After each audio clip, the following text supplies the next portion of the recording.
Dan kita tahu bahwasanya Nabi kita Muhammad sallallahu alaihi wasallam ayyuhal ikhwah, sebelum beliau menerima wahyu dari Allah Subhanahu wa taala itu senang bersendirian di gua Hira, ya.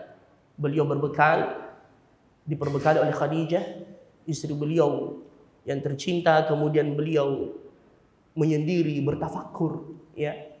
Ketika bekalnya telah habis, beliau kembali lagi. Dan sebelum Nabi sallallahu alaihi wasallam menerima wahyu yang pertama ini, beliau sudah sering mendapatkan mimpi selama kurang lebih 6 bulan. Ya. Makanya Aisyah mengatakan, awwalu ma budi'a ar-Rasul sallallahu alaihi wasallam, yaitu awal isyarat yang diberikan kepada Nabi sebelum beliau diangkat menjadi Nabi dan Rasul adalah ar-ru'ya, yaitu lewat mimpi. Dan tidaklah beliau bermimpi melainkan beliau melihat mithlu falakus subh, seperti cahaya subuh yang terang.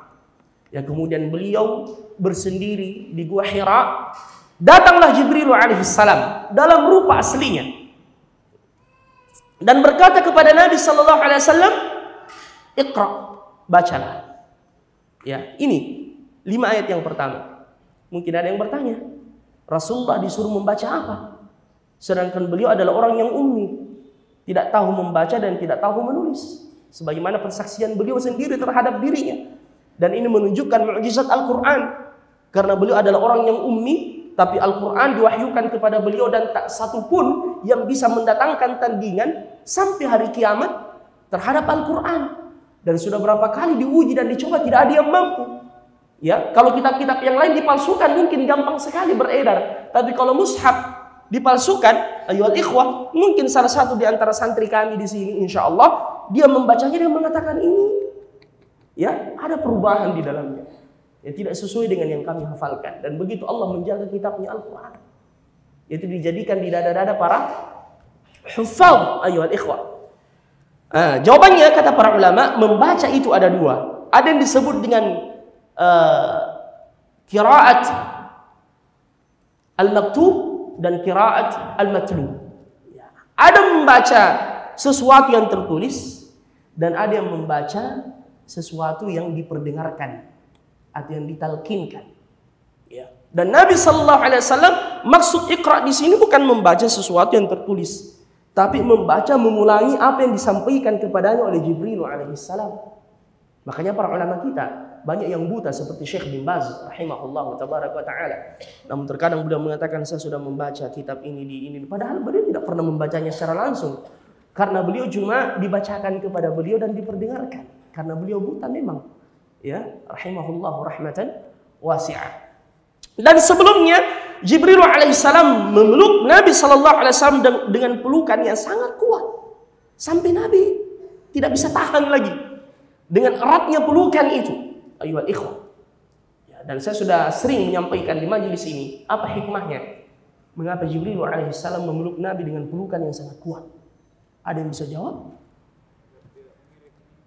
Ahsan, agar beliau tidak mengira bahwasanya beliau lagi mimpi. Karena sebelumnya beliau sudah sering melihat dalam mimpi.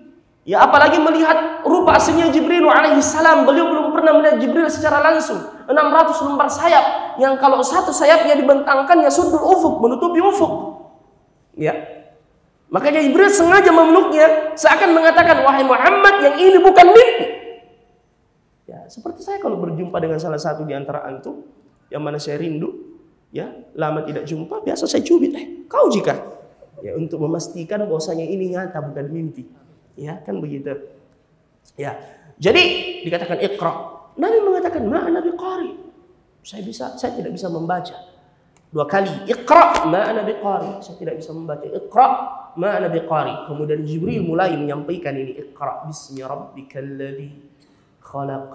Khalaqal insana min 'alaq. Iqra wa rabbukal akram alladzi 'allama bil qalam. 'Allamal insana ma lam ya'lam. 5 ayat ini kata para ulama meresmikan nubuah Nabi, diangkat menjadi Nabi, tapi belum diangkat menjadi Rasul.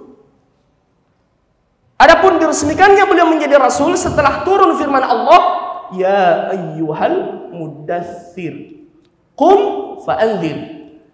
Ya, karena perbedaan antara Nabi dan Rasul, Nabi wahyu yang dia terima untuk dirinya sendiri dan tidak membawa syariat yang baru. Rasul menerima untuk dirinya dan disampaikan kepada umatnya ya dengan syariat yang baru dari Allah Subhanahu wa taala. Maksudnya syariat yang baru menyempurnakan syariat nabi-nabi sebelumnya dan nabi kita Muhammad sallallahu alaihi wasallam yang paling terakhir. Tidak ada lagi syariat setelahnya. Ya.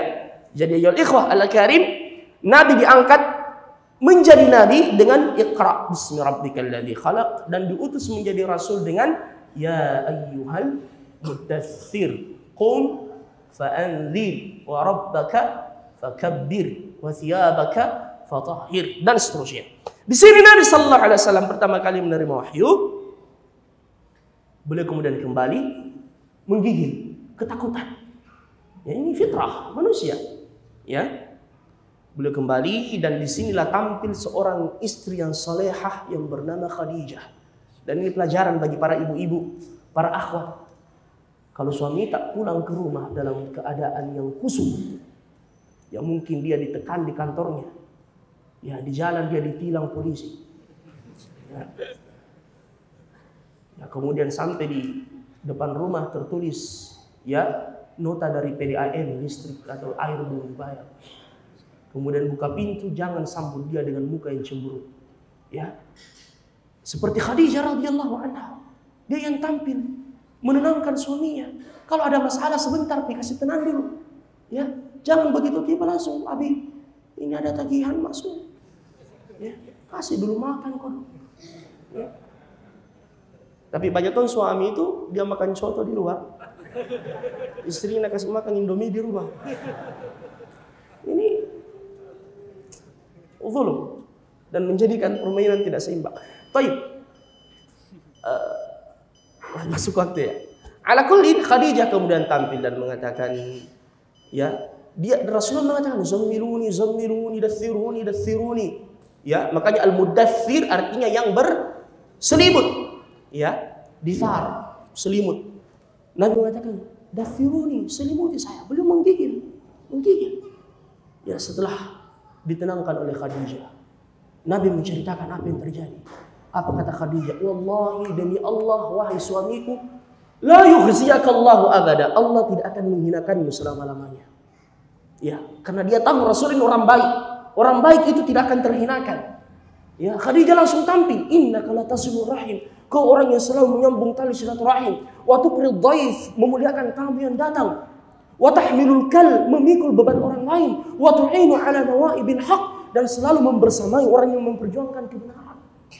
Dan beliau mengajak Rasulullah menemui pamannya Warakah ibn Naufal. Dan Warakah mengatakan, ini yang datang kepada Muhammad yang mendatangi Musa, Jibril alaihissalam. Dan tidaklah ada yang didatangi seperti yang mendatangimu, melainkan dia akan dimusuhi oleh kaumnya dan diusir dari kampung halamannya. Apa kata Nabi? Saya juga akan diusir kalau begitu nanti. Warakah mengatakan iya. Dan andaikan saya masih hidup ketika itu terjadi, saya akan membela Muhammad. Allahu Akbar. Jadi ini sudah menjadi sunnatullah. Orang yang memperjuangkan kebenaran itu pasti akan mendapatkan permusuhan. Ya dari kaumnya, dari banyak orang. Sebagaimana Nabi kita Muhammad sallallahu alaihi wasallam. Kita akan lanjutkan pada pertemuan berikutnya. Subhanakallahumma wa bihamdika asyhadu an la ilaha illa anta astaghfiruka wa atubu ilaik. Wa akhiru da'wana alhamdulillahi rabbil alamin. Assalamualaikum warahmatullahi wabarakatuh. Silakan diazan.